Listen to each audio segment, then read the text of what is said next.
For the last 6 months, the answer to every question in the federal government was Elon Musk. No president in modern history added more to the debt than he did. It just might be that his intellect is ill-suited to passing legislation.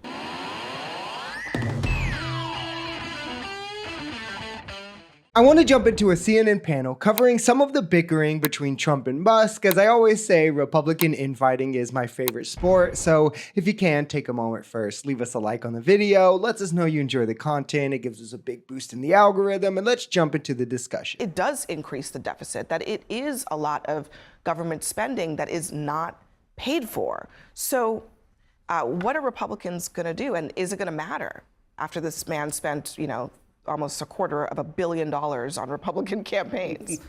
Well, Elon Musk is a brilliant man, and he doesn't make rockets or Teslas by compromising. And it just might be that his intellect is ill-suited to passing legislation. And so I don't know that he is the right person to give Mike Johnson or John Thune advice about how to pass this bill to stop a tax increase. And that's really what it is. And I'm confident that as we get toward the finish line, Elon Musk will be on board because the bill is to stop the Democrats' tax increase. That's its whole purpose. If we don't pass it, everyone's taxes go up. That's so interesting because for the last 6 months, the answer to every question in the federal government was Elon Musk. Yeah. And now all of a sudden, he's not qualified to talk about spending. It's sad, as it truly won't matter to the cult, but it is funny watching Republicans have to time and time again show us how they are the least principled members of America, first selling us Elon as God's solution to government spending, the debt and deficit, and how we all just need to sit back and let him work because he's this genius. But now that he's against Trump's big, beautiful bill, well, he doesn't know what he's talking about. And to be clear, Musk is against it for mainly the wrong reason. He largely just wants more cuts to the programs for the poor, but he's not wrong in his claims, especially about what it adds and does to the deficit and debt. It adds trillions to both, and it'll leave between 8 to 13 million people without health care who couldn't otherwise afford it. He's realizing the con of Donald Trump that so many people already know, which is Donald Trump claims to be a good fiscal steward, but when he was president first time, no president in modern history added more to the debt than he did. Now, I know what Scott will say, that's COVID. But if you take away COVID, he added $4 trillion to the deficit before COVID even came about. And now he's proposing another $2.4 trillion while 11 million people lose their insurance. This is the con of Donald Trump, claiming that he's a fiscal steward, claiming Republicans are the fiscal stewards, when in reality it is Democrats who have been making the investments time and time again on behalf of the American people. Scott, do you have anything to say for yourself? I'm just kidding. Yeah.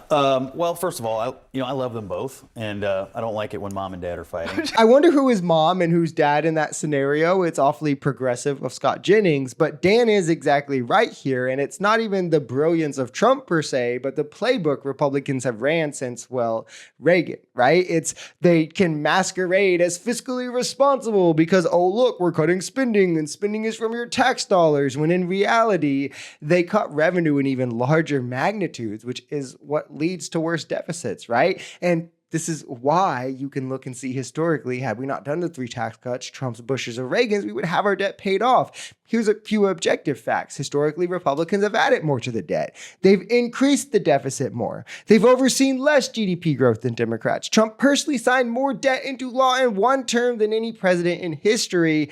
Thanks for coming to my TED Talk. Elon Musk has been ill-suited to be at the right hand of the father since the very start.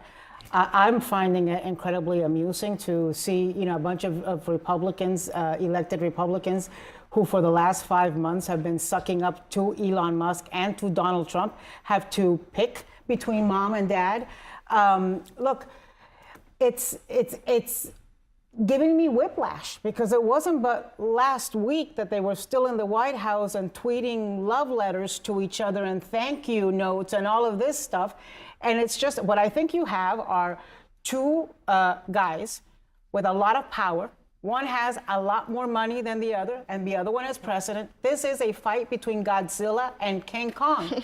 And it is, if it weren't so incredibly serious and the subject matter wasn't affecting us all, it would be incredibly amusing, and I would ask for a big vat If you haven't already, I urge you to go to Twitter, to go to Trump's X and see what he's saying about Trump and his various tweets. And the infamous ones include that Trump is in the Epstein files, that he's the only reason Trump won the election, and just all kinds of insane things, all of which are shocking to hear him say, but things we already knew were true. It just shows more of the chaos and the power struggle behind the scenes of the Republican Party, where when, as an ideology, if all you care about is money and power, well, then trust is something that's going to be hard to come by. And now we're seeing the dynamic duo crumble before our eyes, all over a bill that increases taxes for the working class and robs millions of their health care.